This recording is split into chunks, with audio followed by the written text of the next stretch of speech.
تمام علماء حق کے بیانات اور وظائف سننے کے لیے چینل کو سبسکرائب کریں۔ جزاک اللہ خیر۔ الحمد للہ وحدہ لا شریک لہ والصلاۃ والسلام علی من لا نبی بعد۔ وہ شخص جو صاحب نصاب ہو، صاحب استطاعت ہو، ایسے شخص پر قربانی کرنا واجب ہے۔ اللہ تعالیٰ فرماتے ہیں قرآن کریم سورۃ الکوثر آیت نمبر 2، اعوذ باللہ من الشیطان الرجیم فصل لربک وانحر، اپنے رب کے لیے نماز پڑھیں اور قربانی کریں۔ امام ابو بکر احمد بن علی الرازی، امام جساس، وفات 370 ہجری، اس آیت کی تفسیر میں احکام القرآن للجساس میں فرماتے ہیں قال ابو بکر هذا التأویل یتضمن معنیین احدہما ایجاب صلاۃ الاضحیٰ والثانی وجوب الاضحیہ۔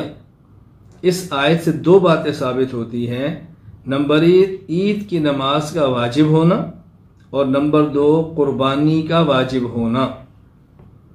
مشہور مفسر علامہ قاضی ثناء اللہ پانی پتی رحمہ اللہ تعالی، وفات سن 1225 ہجری، اس آیت کے تحت التفسیر المظہری میں فرماتے ہیں قال عکرمہ وعطاء وقتادہ فصل لربک صلاۃ العید یوم النحر ونحر نسکک فعلی ھذا یثبت بہ وجوب صلاۃ العید والاضحیہ۔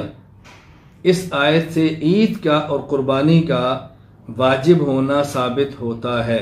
اور حدیث پاک حضرت ابو ہریرہ رضی اللہ عنہ فرماتے ہیں رسول اکرم صلی اللہ علیہ وسلم نے فرمایا من کان لہ ساعۃ ولم یضحی فلا یقربن مصلانا، جو شخص صاحب نصاب ہو، صاحب استطاعت ہو، صاحب وسعت ہو، طاقت رکھتا ہو اور پھر بھی قربانی نہ کرے تو ایسا شخص ہماری عیدگاہ کے قریب بھی نہ آئے۔ نبی کریم صلی اللہ علیہ وسلم نے سخت وعید فرمائی ہے، سخت وعید فرمائی ہے، سخت وعید بیان فرمائی۔ یہ حدیث سنن ابن ماجہ باب الاضاحی ہی واجبۃ ام لا، مسند احمد حدیث نمبر 8254، السنن الکبریٰ کتاب الضحایا میں موجود ہے۔ فخر الدین عثمان بن علی زیلعی رحمہ اللہ تعالی، وفات سن 743 ہجری، تبیین الحقائق شرح کنز الدقائق میں فرماتے ہیں ومثل ھذا الوعید لا یلحق بترک غیر الواجب۔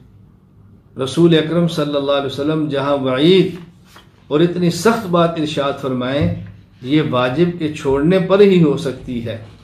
معلوم ہے قربانی کرنا صاحب نصاب پر واجب ہے۔